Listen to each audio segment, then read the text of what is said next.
In the spring of 1811, a birth record filed in Siam's Meklong province wrote down the arrival of 2 sons to a fishing family.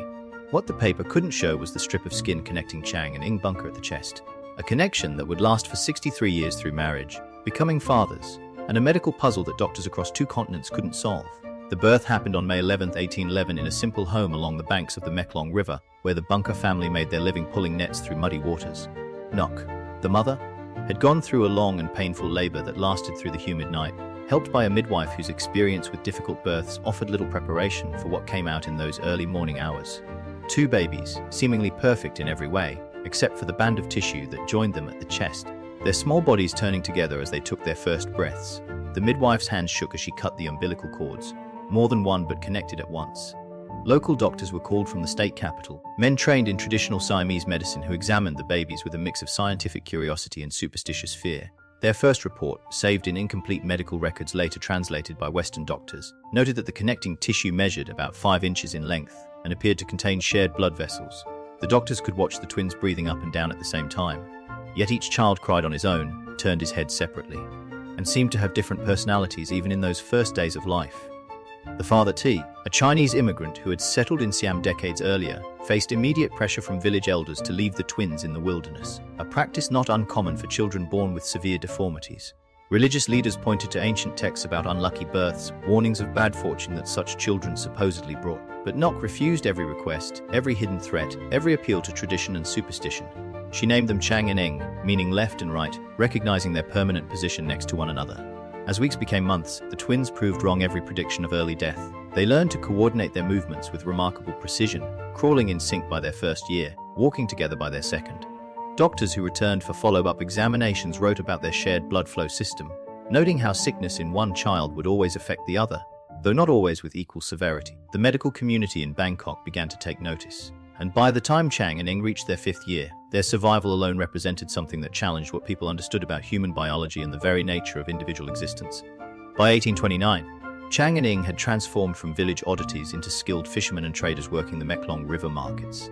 Their coordination had evolved into something like mind reading, each anticipating the other's movements with such precision that merchants often forgot they were negotiating with 2 separate minds. It was this very skill that caught the attention of Robert Hunter, a Scottish merchant whose trading ship had anchored near the river delta that spring. Hunter watched the 18-year-old twins arguing over silk prices in the marketplace, their movements smooth and practiced, their business sense sharp enough to get favorable deals from experienced traders.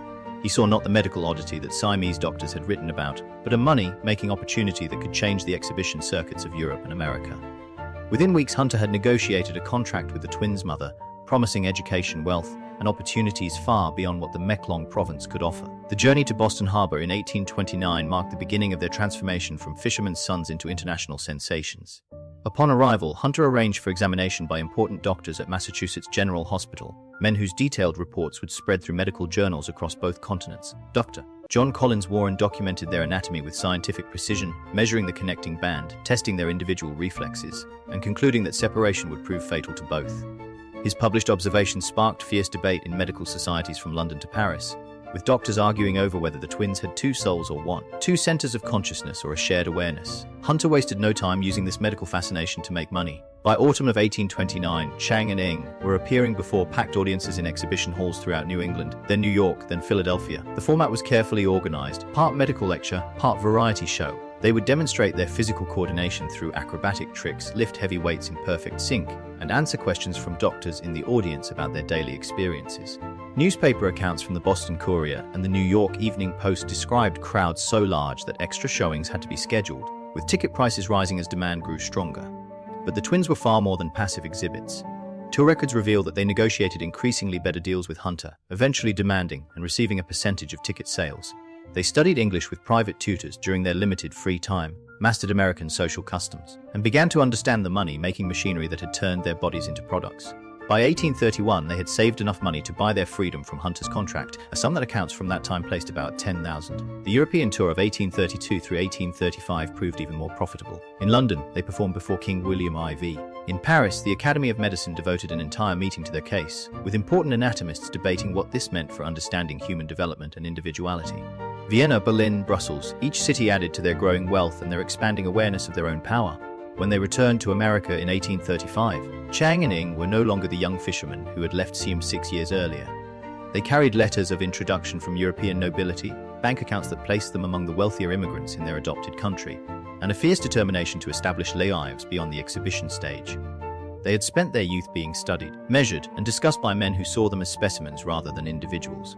Now approaching their mid-20s, they wanted something that every doctor, every curious aristocrat, every paying audience member had assumed impossible for men in their condition.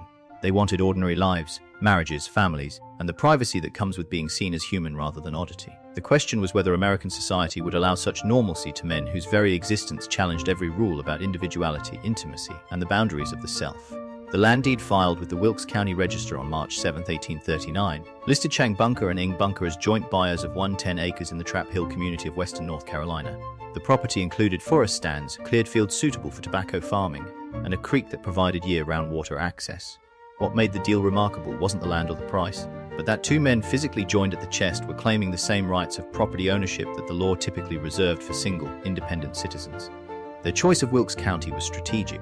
The mountainous region attracted settlers seeking isolation from coastal judgment, men and women who valued self-reliance over social conformity. The twins had visited during their final exhibition tour and recognized terrain that reminded them of Siam's river valleys, places where a man's worth was measured by his work rather than his appearance.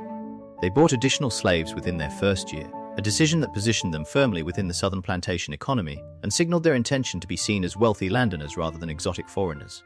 Tax records from 1840 document their expanding holdings, additional land, livestock inventories, and farming equipment that marked them as serious farmers. They adopted the surname Bunker through a legal request approved by the state legislature, a symbolic cutting of ties to their exhibition past. Neighbors who had initially approached them with suspicion found themselves dealing with smart businessmen who understood crop rotation, market timing, and the complex social levels of pre-Civil War Southern society. The local Baptist church accepted their membership request in 1841, though the decision sparked heated debate among the congregation. Reverend Colby's diary, preserved in the Wilkes County Historical Society, reveals the religious puzzle their membership posed. Were they one person or two in the eyes of God? Did they need one baptism or two?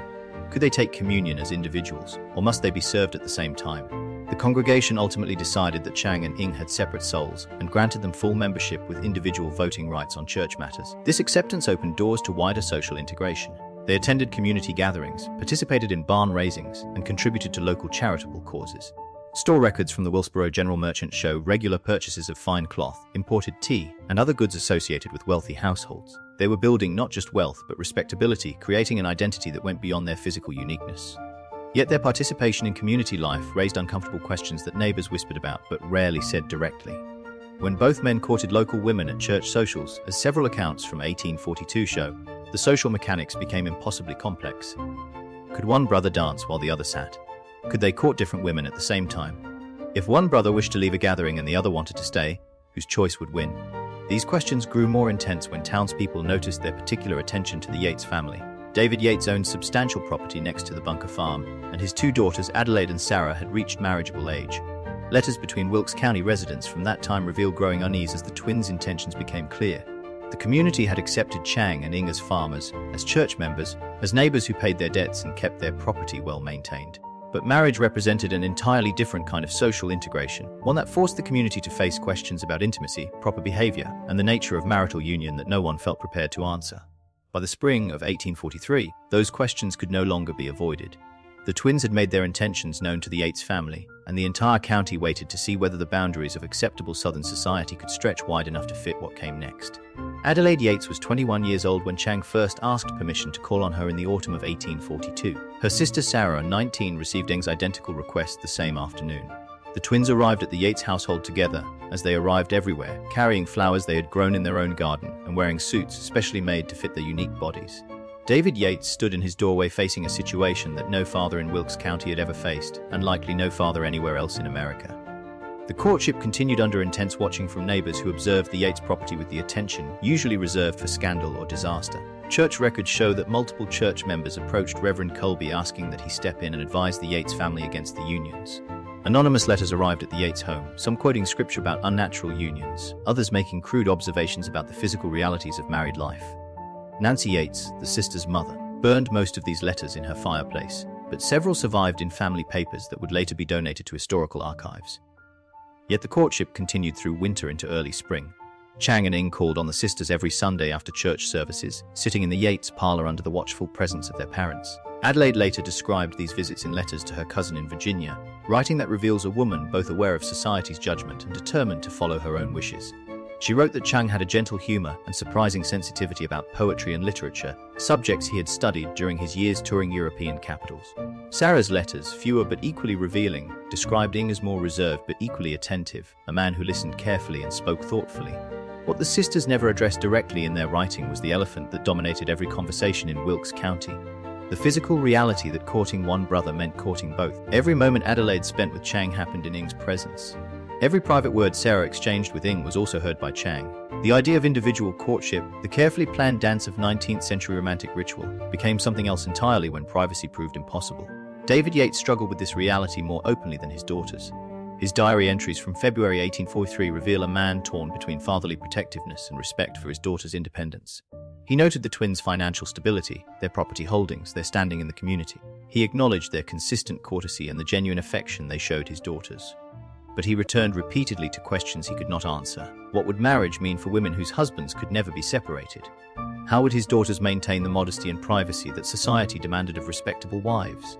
The breaking point came in March when the twins formally asked permission to marry.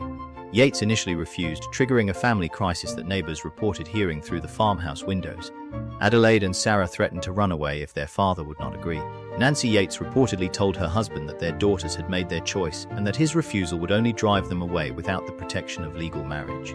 For 3 days, the Yates household remained closed, no one entering or leaving, while the family wrestled with a decision that would change all their lives forever. On March 28, David Yates gave his consent. The announcement sent shockwaves through the community. Ministers debated whether they could legally or morally perform such ceremonies. County officials questioned whether marriage licenses could be issued, and across Wilkes County, families gathered around dinner tables to discuss what it would mean if these marriages actually took place, forcing everyone to face questions about intimacy and individuality that polite society had always left unexamined. The marriage certificates filed at the Wilkes County Courthouse on April 13, 1843, represented legal documents unlike any previously recorded in North Carolina's history. 2 separate licenses, 2 separate unions, yet impossible to perform independently. County Clerk James Greenwood later admitted in letters to the State Attorney General that he issued the licenses with significant uncertainty about their legal validity, but could find no law specifically forbidding the marriages. Finding someone to perform the ceremony proved nearly as difficult as getting the licenses. 3 ministers refused outright, citing concerns that ranged from religious to practical. Reverend Colby, who had baptized the twins 2 years earlier, struggled with the decision for a week before agreeing, convinced that refusing would drive the couples to seek a less respectable minister or no minister at all. His private journals reveal his internal struggle. He believed Chang and Ing had individual souls and therefore individual rights to marry. Yet he could not escape the reality that consummating these marriages would involve all 4 people present at the same time, willing or not. The ceremony took place at the Yates home with only immediate family in attendance. Colby structured the service as 2 separate marriages performed in order, having Chang and Adelaide exchange vows first, then Ing and Sarah. Several attendees later reported that the Reverend's hands shook as he said the blessings, and that he spoke the words with unusual speed, as if going faster might somehow simplify the impossible complexity of what he was approving. What happened after the ceremony ended became the subject of speculation that would haunt all 4 individuals for the rest of their lives. The couples left in 2 wagons to separate destinations, Chang and Adelaide to the main bunker farmhouse, Ing and Sarah to a smaller house the twins had built a mile away. This arrangement satisfied no one's curiosity and made more intense the questions that proper society could never voice directly but could never stop considering privately. Medical professionals across the country seized upon the marriages as a chance to investigate questions that had previously existed only in theoretical discussions. Dr. Joseph Pancoast of Philadelphia wrote to the twins asking permission to observe and document their home arrangements in the interest of medical science. Dr. James Webster of Massachusetts offered substantial payment for detailed accounts of their private lives. Both requests were ignored, but the fact that important doctors felt entitled to make such inquiries revealed how their marriages had transformed them once again into objects of scientific curiosity rather than private citizens. Legal scholars raised questions that county officials had no framework to address. If one twin committed a crime, could both be imprisoned? If one twin died, would the surviving spouse be considered married or widowed? Could Adelaide make decisions about medical treatment that would necessarily affect Ing, and vice versa with Sarah and Chang? The marriages had created a legal paradox that 19th century law had no way to resolve. Neighbors reported seeing both couples at church services in the weeks following the wedding, sitting together in a single pew, the wives positioned on the outside with their husbands between them. The arrangement preserved an appearance of separate marriages while acknowledging the physical reality that made true separation impossible. Within months, Adelaide's changing figure confirmed what the entire community had been wondering and dreading. She was pregnant. The questions that had surrounded the wedding now evolved into something far more disturbing. If Adelaide was carrying a child, which brother was the father? Could doctors even determine paternity when the fathers shared connected blood flow and nervous systems? And what did it mean for the nature of marriage, faithfulness, and family when the boundaries between individuals had been permanently erased before conception ever occurred? By 1846, the strain of living together had reached a breaking point that even the twins' legendary coordination could not overcome. Property records filed that autumn reveal the purchase and construction of a second substantial house 3 miles from the original farmstead, this one built specifically for Ing and Sarah. The arrangement they established was written in a private agreement witnessed by David Yates 3 days in one household, then 3 days in the other, alternating without exception, regardless of whether illness or personal preference. The system was both clever and deeply inadequate. During Chang's 3 days, he acted as master of his household, making decisions about farm operations, disciplining his growing family, and enjoying what passed for privacy with Adelaide. Ing became a silent presence, participating in household activities but deferring to his brother's authority. Then they would travel to Ing's property, and the roles reversed completely. Sarah took charge of her home, while Adelaide became the guest who could never leave. Neighbors observed this arrangement with fascination and horror. Martha Dillard, whose farm bordered both properties, recorded in her diary that she once saw the twins walking the road between houses during a thunderstorm, neither willing to postpone the scheduled switch despite conditions that kept other families indoors. The rigid following of the 3-day rotation suggested something beyond mere household convenience. It represented the only way by which 4 people trapped in an impossible situation could maintain even the illusion of separate marriages. Yet the illusion was clearly thin. When Adelaide nursed her infant daughter during Chang's 3 days, Ing sat beside his brother, unable to look away, unable to grant privacy that their connected bodies made impossible. When Sarah prepared meals in her kitchen, Chang stood at the workspace whether his presence was wanted or not. The wives developed complex systems of subtle communication, unspoken agreements about when to speak and when to stay silent, creating a household dance as complex as any the twins had performed on exhibition stages. The psychological toll showed in ways both couples struggled to put into words. Letters between Adelaide and her cousin reveal a woman who loved her husband but felt constantly observed, constantly aware that intimate moments were never truly intimate. She described lying awake at night knowing that Ing was equally awake beside Chang, that 4 people occupied every moment that should have belonged to 2.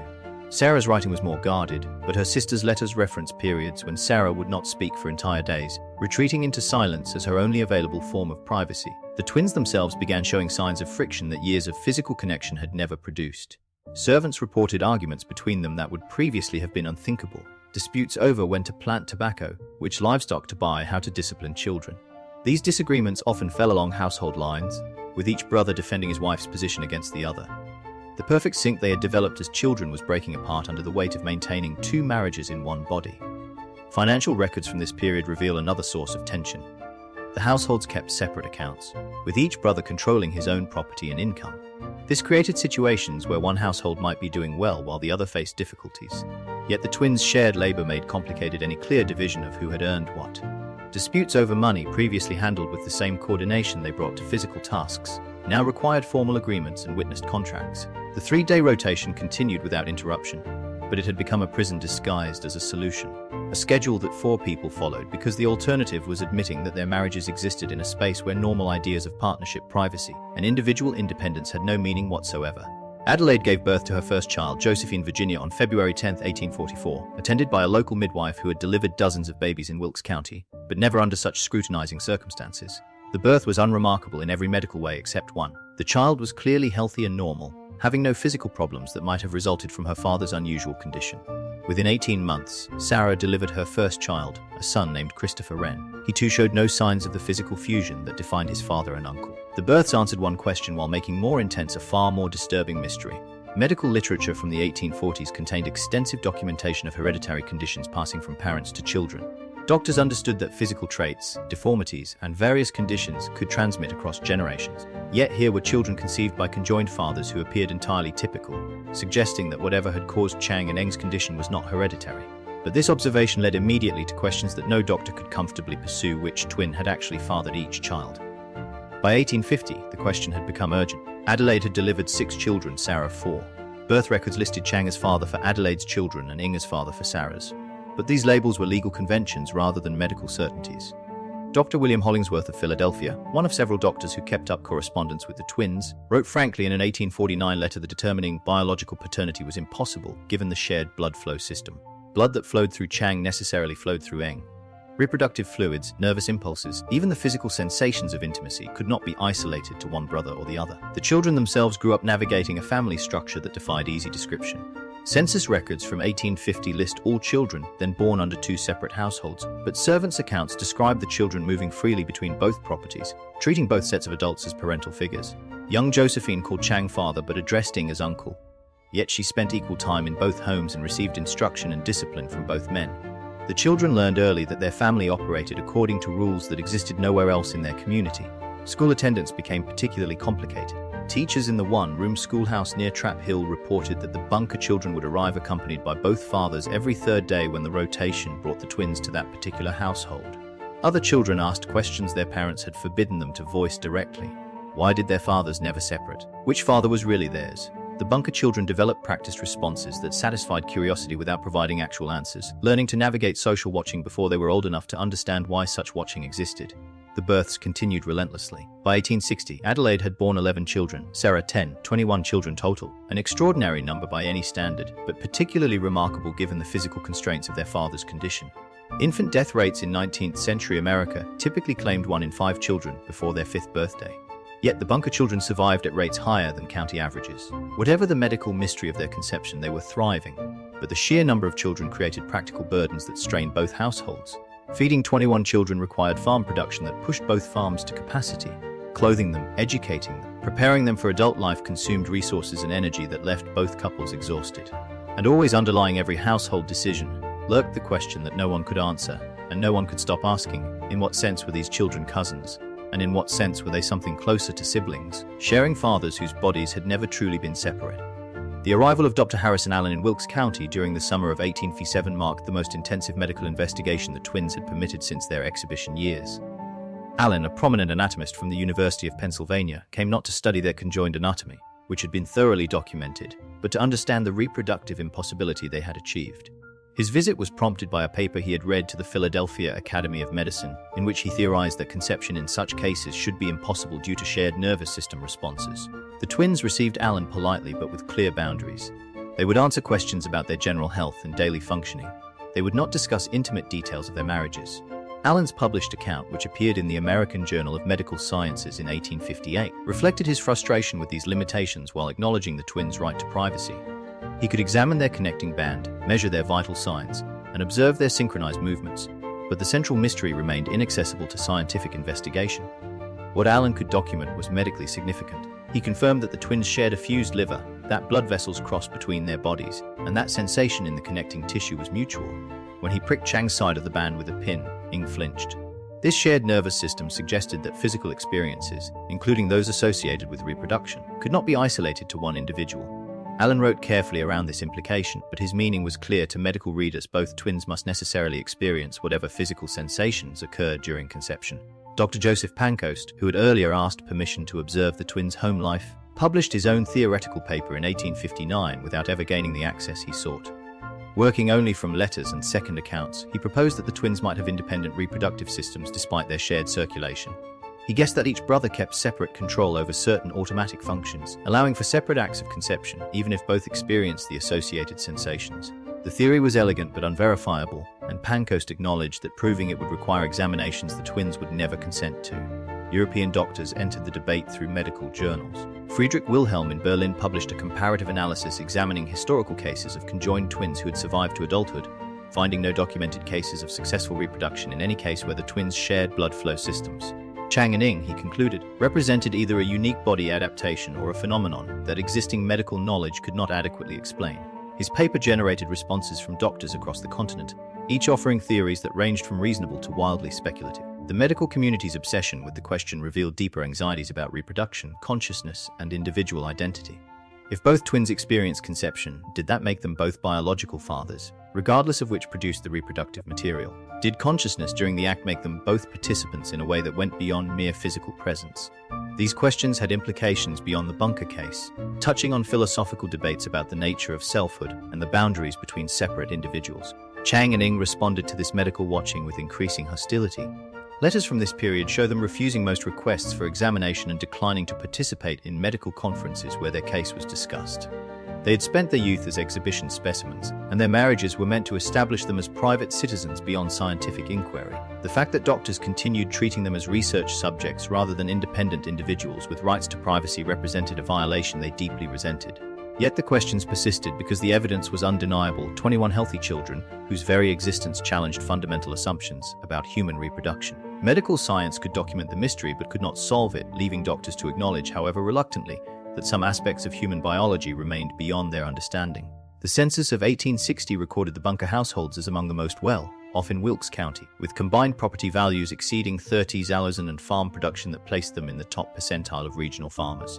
But the numerical data captured nothing of the daily complexity required to maintain 2 families, 2 farms, and some appearance of normal home life while physically joined at the chest. The logistics alone would have challenged any family, but the Bunkers navigated additional layers of social and psychological complexity that no amount of wealth could simplify. Morning routines in whichever household currently hosted the twins required complex planning. Children learned to wait their turn for their father's attention, understanding that both men needed to hear school lessons, inspect chores, and settle disputes even though only one was technically the parent. Catherine Bunker, Adelaide's 4th daughter, later recalled in an interview during the 1890s that she never quite understood which decisions required her father Chang's approval and which needed both men to agree. The distinction seemed random, shifting based on circumstances she was too young to fully understand. Mealtimes presented their own peculiar challenges. Both men ate at the same time, their movements synchronized by decades of practice, but their preferences had separated over the years. Chang favored heavily spiced foods that Ing found unbearable. Ing preferred sweet dishes that upset Chang's digestion. The wives learned to prepare compromise meals that satisfied neither husband completely but prevented arguments that could poison the atmosphere for days.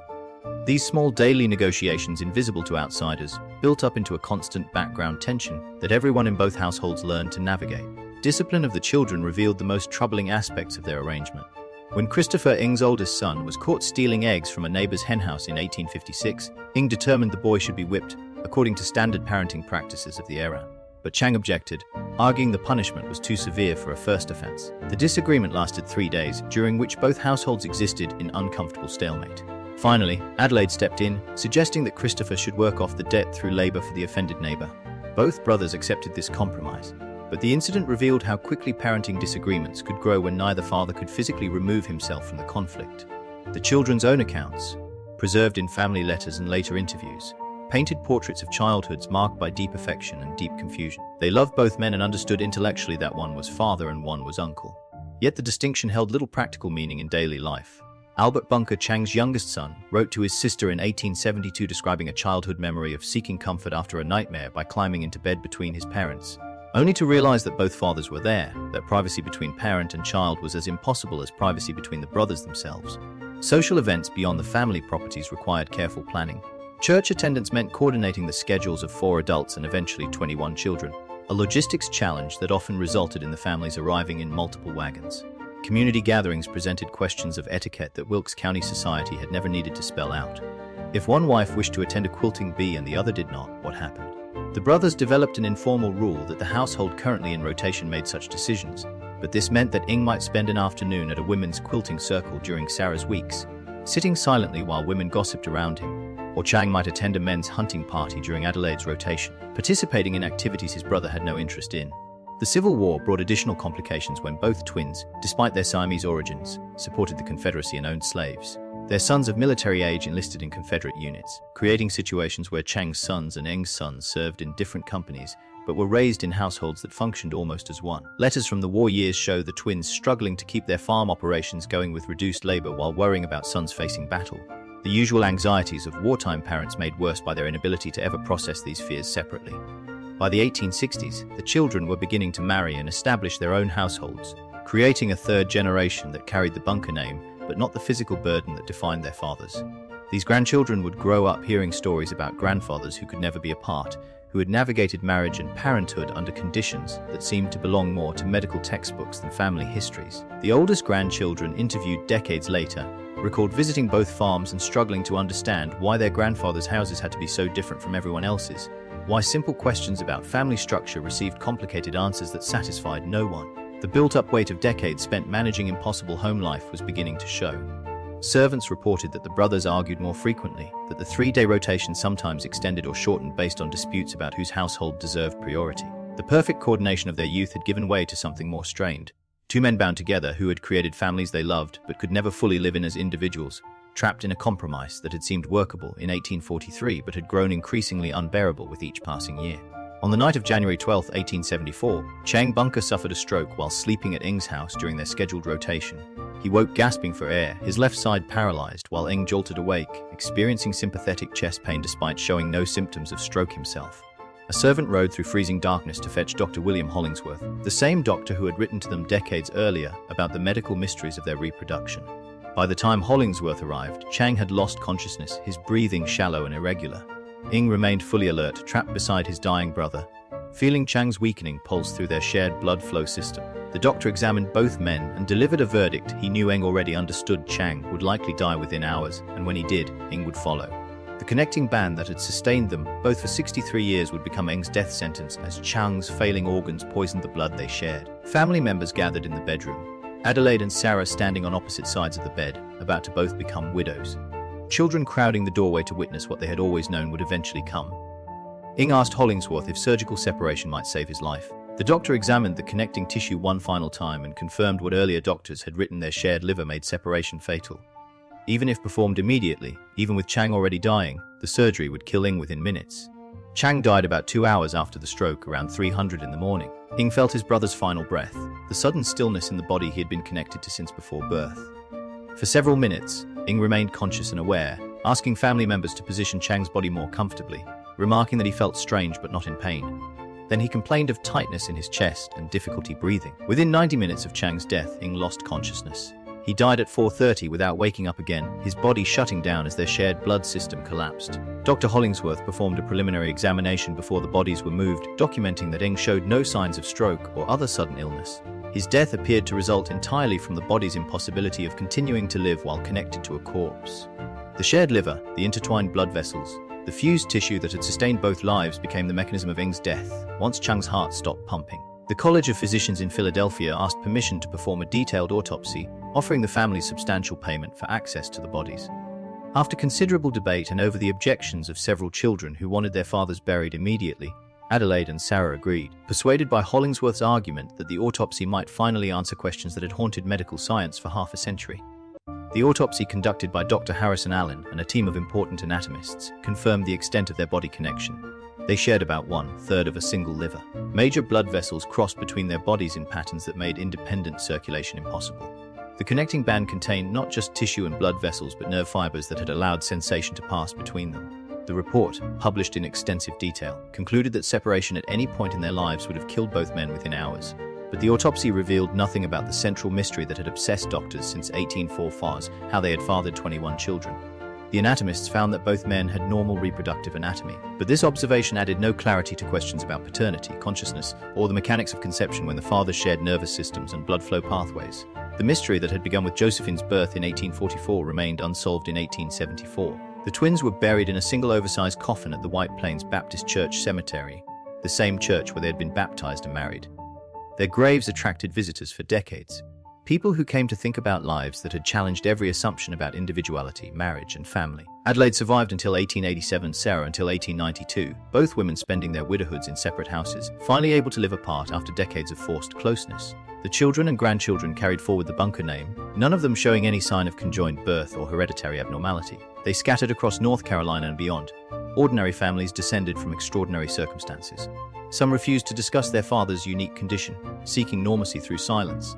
Others became keepers of family history, preserving letters and documents that offered incomplete glimpses into lives that defied easy understanding. Medical journals continued publishing papers about Chang and Ng well into the 20th century, each generation of doctors revisiting the case with new theories and updated anatomical knowledge.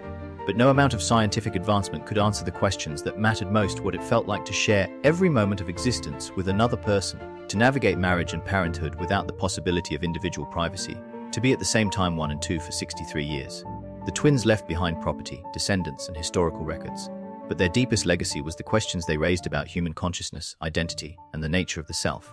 They had lived lives that should have been impossible, loved women who married knowing privacy would never exist, and fathered children whose very existence challenged medical understanding. They proved that human beings could adapt to circumstances that seemed to defy adaptation. But they never proved that such adaptation came without deep cost. If you've been captivated by this haunting true story that challenges everything we think we know about identity, family, and the boundaries of human experience, click the like button and subscribe. These are the forgotten histories that deserve to be remembered, the lives that force us to question our assumptions about what it means to be an individual. Join us as we continue uncovering the mysteries that history tried to bury.